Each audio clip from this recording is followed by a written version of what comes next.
2024년도 이제 2달밖에 남지 않았습니다. 그러고 보면 우리들의 의식은 시간의 흐름을 따른다는 생각을 하게 됩니다.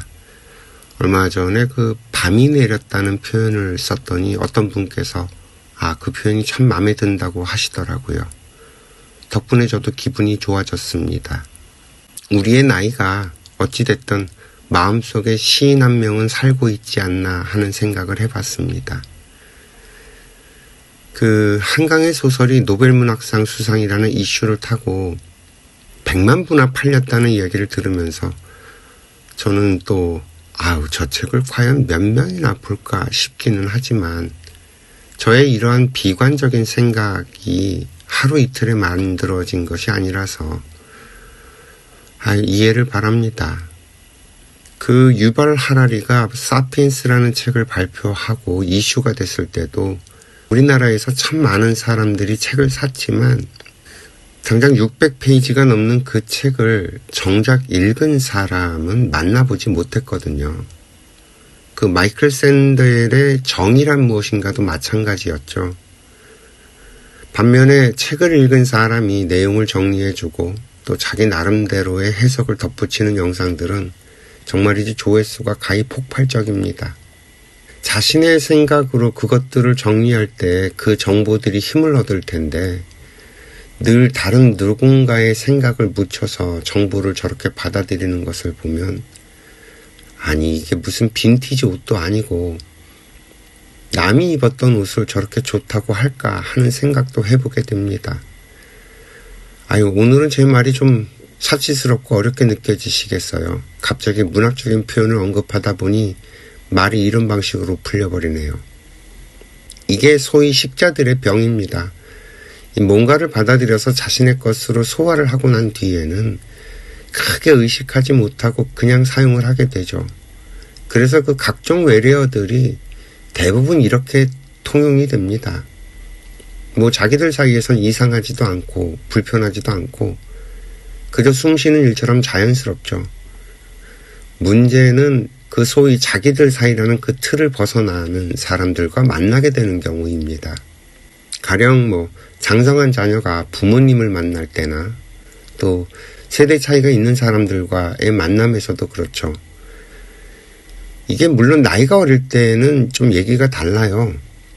한참 성장을 할 때니까 어떻게든 그저 잘 성장해주면 고맙다는 입장이죠. 문제는 나이 30 정도가 되면서부터예요.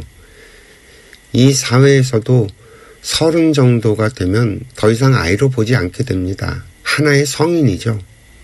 소위 요즘 아이들 표현으로 치자면 1인분을 따질 나이가 됐다는 말입니다. 그래도 우리 사회가 20대까지는 좀 미숙해도 이해하고 봐주고 아이로 봐줍니다. 사실 또 그게 맞고요. 이 나이 때는 사회 적응기라고 해야 하나? 그래서 그때까지만 해도 자기들끼리 블럭을 쌓고 또 자기들만의 언어를 사용하고 하는 것들도 다 용인이 됩니다. 그래, 너희들끼리 좋을 때다 싶은 거죠. 그러나 30을 넘기면 이제부터는 좀 다른 전략을 써야 됩니다. 우리끼리만 섞이면 점점 고립이 되죠. 내가 아는 용어들만 사용을 하면 의사소통이 어렵지 않겠어요? 30을 넘기게 되면 이 사회 전체와 상대를 해야 하는 나이입니다. 그래야 사회와 같이 성장을 하겠죠. 이쯤 되면 아이들도 나를 쳐다보기 시작해요. 후배가 생긴다는 얘기죠.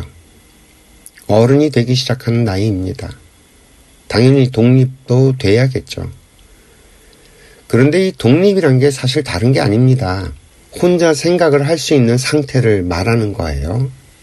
우리가 보통 대학을 가서 학사 학위를 받는 걸 그저 졸업장이라고 생각들을 하던데 그게 아니에요. 대학에 가서 학사를 받아 졸업을 한다는 건 사실 그 학문에 대해서 이제는 너 혼자 공부를 할 수 있는 기틀을 마련했다는 뜻이에요. 이게 뭘로 비유를 하면 쉽게 이해가 되려나? 태권도 도장을 다니면요. 보통은 초단은 그냥 줍니다. 오래 다니기만 하면 그냥 다 줘요. 잘 못해도 흉내만 내면 일단 줘요. 옛날엔 안 그랬는데 워낙 요즘 아이들이 유약하게 크기도 했고 또 부모들 걱정도 있고 해서 물론 또 돈벌이를 놓칠 수가 없다라는 생존의 문제가 있어서 이 기준을 다 바꿔버렸죠. 만약에 좀 빡시게 운동을 한 경우라면 초단까지만 해도 혼자 운동을 할 수 있지만 요즘의 기준으로 놓고 생각을 해보면 그래도 최소한 2단 정도는 따야 더 이상 도장을 다니지 않아도 혼자서 태권도 수련을 할 수 있게 됩니다. 정말이지 기본은 다 완성했다는 말이에요. 이 대학의 학사라는 게 원래 그런 의미입니다. 그러나 이것도 요즘엔 워낙 아무나 대학을 졸업할 수 있게 되니까 최소한 석사는 나와야 그래도 혼자서 그 학문을 연구할 수 있는 상태가 되겠네요. 사실 가장 좋은 건 학사를 나오고 난 뒤 사회에 나와서 실전 공부를 하다가 다시 석사를 밟는 게 최고이긴 한데 우리 사회가 그런 걸 아직 만들어 놓질 않아서 말이죠. 공부를 좀 한 사람들은 제 말을 들으면 다 공감을 할 텐데 소위 그 기득권이라고 하는 사람들, 그 대학 교수나 그 행정하는 사람들이 전부 다 자기 위주의 행정권을 휘두르다 보니 이런 이야기들이 전혀 먹히질 않았죠. 이렇게 보면 우리 전부가 다 끌려다니는 인생을 살고 있다는 생각이 듭니다. 이게 뭐 대학만 그러겠어요. 대한민국 도판도 마찬가지입니다. 누군가 좀 공부가 됐다고 소문이 나면 그분 밑에서 공부하는 사람들이 저절로 생기죠. 사실 우리가 공부를 왜 하나요? 결국엔 궁극적으로 가보면 행복해지기 위해서가 아닌가요? 돈은 왜 통하려고 하죠? 내가 잘난 놈이 되겠다고 하는 건 절대 아니겠죠. 도를 통해서 내 인생을 잘 살아가기 위해서입니다. 그런데 이 도를 정작 통하고 보면요. 우리는 모두가 하나라는 것을 알게 되죠. 너와 내가 둘이 아니고 하나라는 사실을. 그런데 재미난 건 항상 그 공부가 됐다고 소문이 난 분 주변에 보면 거기 모여드는 인간들이 하나같이 서로 자기가 그분을 차지하기 위해서 눈에 보이지 않는 암투가 벌어집니다. 이게 아무리 중생이라 그래도 그 소위 그 바른 길을 가겠다고 모인 사람들이 하는 짓들을 보면 저기 저 여염집 아낙네들보다도 못한 꼬라지들을 보게 되죠.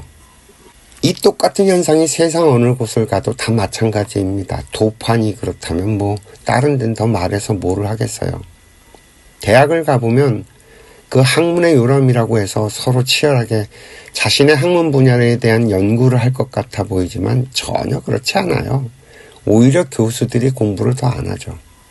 그 교수들의 정치질과 또 기득권을 향한 권력투쟁으로 정말 학문은 다 사라지고 학문, 즉 똥꾸녕 같은 짓거리들만 난무를 합니다. 정치는 안 그런가요? 너도 나도 나라를 위해서 국민을 위해서 일한다고 하는데 어디 그런 인간들이 한 명이라도 있나요? 그 자신의 정치적인 욕망, 권력욕을 위해서 자신과 자기 정당을 위할 뿐이죠. 도대체 저는 이 세상 돌아가는 거를 보면 왜 그러고 사는 건지를 잘 모르겠어요. 예전에 그 가수 신해철 군이 방송에 나와서 그런 얘기를 하더군요. 노래가 히트를 해서 차트 1위를 하면 좋은 게 딱 2주를 간대요. 뭐 상이라도 받게 되면 한 3주 가고 말이죠. 근데 이 얘기를 들으면서 저는 이게 뭘 해도 다 똑같지 않나? 라는 생각이 들었거든요. 원하는 걸 손에 넣으면 더 바랄 게 없을 것 같다고 말을 하는 사람들 가운데서 정말이지 더 바라는 것이 없는 사람을 본 적이 없지 말입니다. 인간은 성장 발전을 합니다. 그것도 죽을 때까지 쉼 없이. 본인은 멈췄을지 몰라도 자연에는 멈춤이라는 것이 없어서 어떻게 해서든 우리 인간들을 끌고 갑니다. 그래서 인간은 살아남기 위해서는 어쩔 수 없이 끌려가죠. 그렇게 이 성장 발전에는 단계가 있어서 마지막 단계에 이르게 되면 인간으로서의 성숙된 모습을 보이게 됩니다. 그렇게 성숙된 인간은 자연과 닮아 있죠. 저절로 그렇게 돼요. 세상의 모든 부처님들이 다 그런 모습이에요. 일전에 제가 쇼츠로 소개를 해드렸던 그 이현주 목사님도 딱 그런 모습이시더군요. 문제는 인간이 스스로 성장을 멈춰버리면 결국 성숙에 이르지 못하고 도태가 된다는 겁니다. 자연이 억지로 끌고 가는데도 한계가 있다는 겁니다. 모든 인간은 자연을 닮은 성숙한 인간이 되어야 할 의무가 있습니다. 자연은 인간이 스스로 성숙된 인간의 삶을 살아갈 수 있도록 이 21세기를 상생이 가능한 상태로 만들어 줬어요. 특히나 대한민국은 더 그런 모습이죠. 우리가 대한민국을 표현할 때 뭐라고 하나요? 자원 하나 없는 나라에서 가진 거라고는 오직 인적 자원밖에 없다는 소리 들어보신 적 없으세요? 그래서 무역을 해야만 먹고 살 수 있다고 말을 합니다. 이 표현은 일부는 맞고 일부는 과거의 생각이죠. 인적 자원밖에 없다는 말은 맞아요. 그렇게 우리는 인류가 필요로 합니다. 우리가 필요로 하는 거의 모든 것들을 전부 다른 나라들이 갖고 있으니까요. 그러나 단순하게 무역을 통해서 먹고 살 수 있다는 말은 과거 쌍팔년도 사고방식입니다. 한번 보세요. 요즘엔 문화 콘텐츠가 물건을 팔아서 먹고 사는 것보다 훨씬 고소득 상품입니다. 그 몇 년 전엔 싸이가, 그리고 그 뒤로는 또 방탄소년단이, 그리고 이번에는 블랙핑크의 로제가 전 세계를 들었다 놨다 합니다. 아파트 열기가 정말 대단하죠. 또 얼마 전엔 소설가 한강이 노벨문학상도 받았고요. 이 대한민국이라는 이름이 전 세계 사람들에게 각인이 되고 있습니다. 그런데 우리 대한민국이라는 이름에 걸맞는 품격이라는 것이 우리에게 있는지 좀 궁금합니다. 이 신해철 군의 말처럼 좋은 건 길어야 3주 가고 끝이에요. 계속해서 1등만 쫓다간 요즘 아이들 표현처럼 그 영혼을 갈아 넣어버리기 때문에 결국엔 탈진을 하고 말겠죠. 백범 김구 선생님이 꿈을 꿨던 그 문화강국의 나라가 이제 시작이 됐는데 사실 저는 뭐가 우리 문화인지를 잘 모르겠습니다. 영화, 음악, 문학에 이르기까지 한 번씩 이렇게 정점을 찍고 이름을 알리고 있기는 한데 저게 우리 문화라고 하기에는 뭔가 찜찜하지 않나요?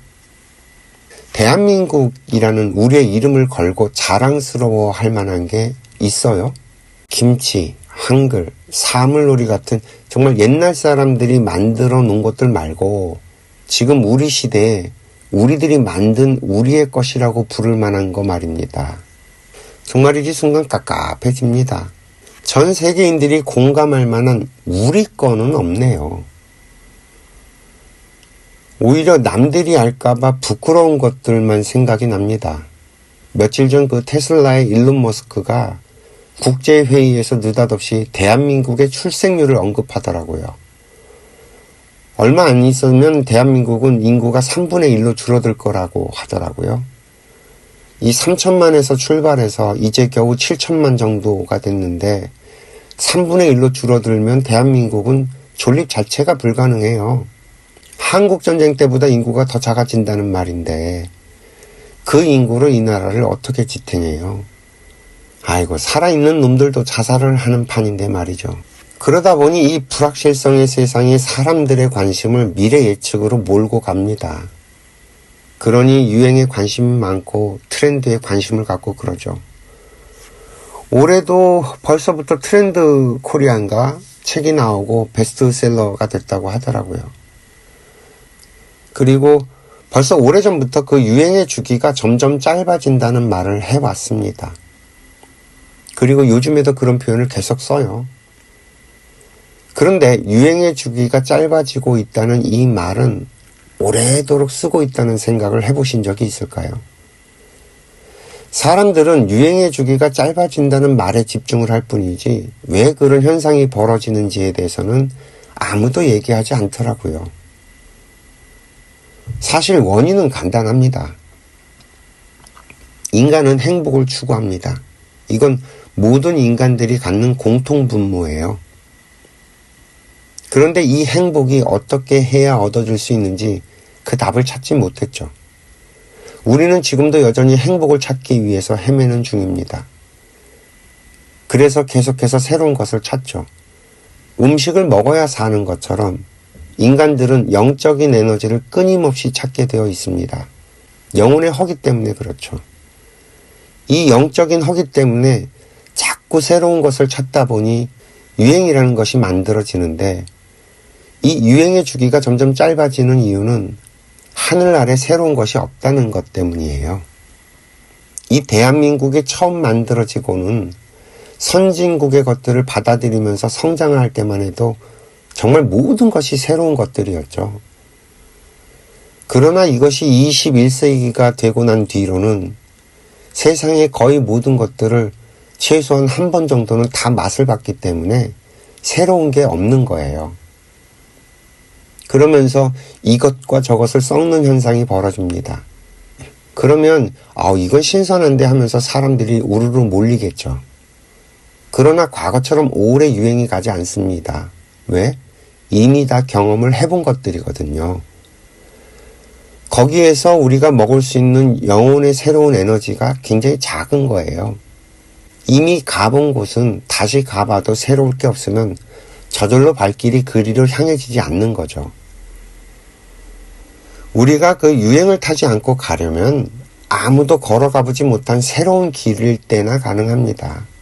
이해가 좀 되시겠어요? 사실 트렌드는 더 이상 새로울 것이 없습니다. 이미 있는 것들의 조합인 셈이죠. 이 현상이 바뀌려면 아무도 해보지 않은 길을 걸어가야만 돼요. 생각을 한번 해보세요.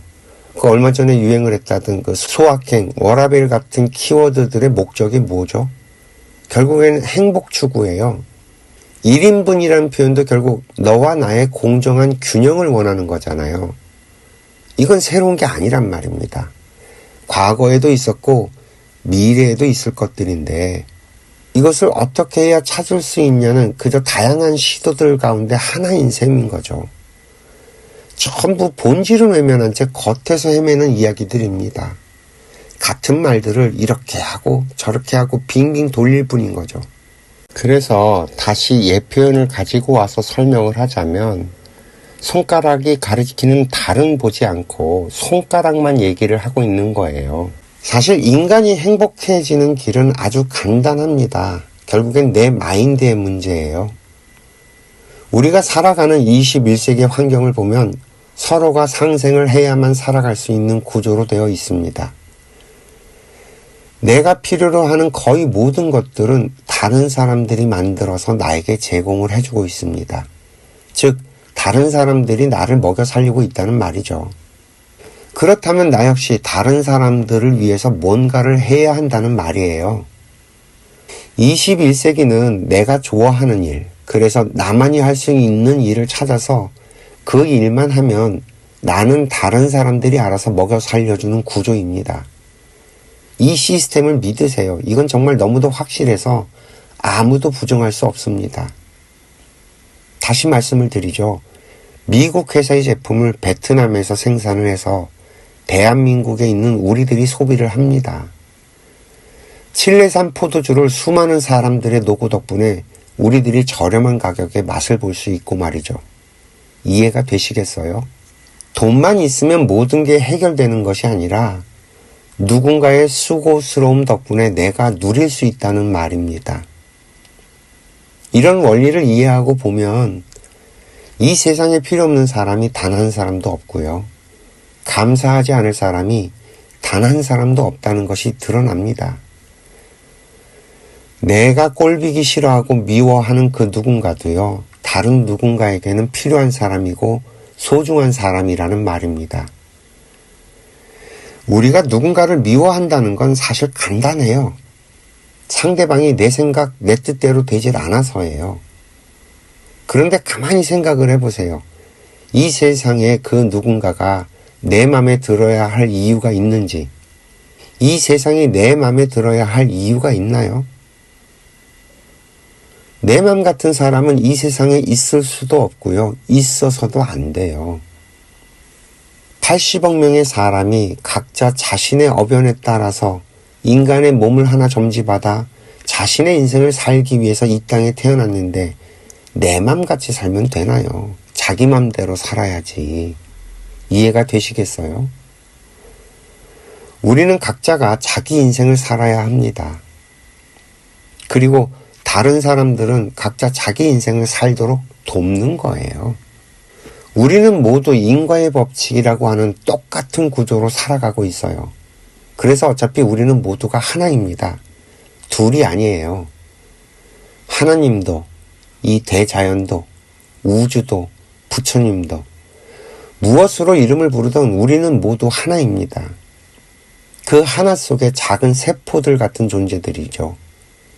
각자의 독립성과 자율성을 갖춘 작은 세포 말입니다. 그래서 내가 날뛰면 우리 몸에 암세포가 생기는 것처럼 이 우주가 병이 들게 되어 있고요.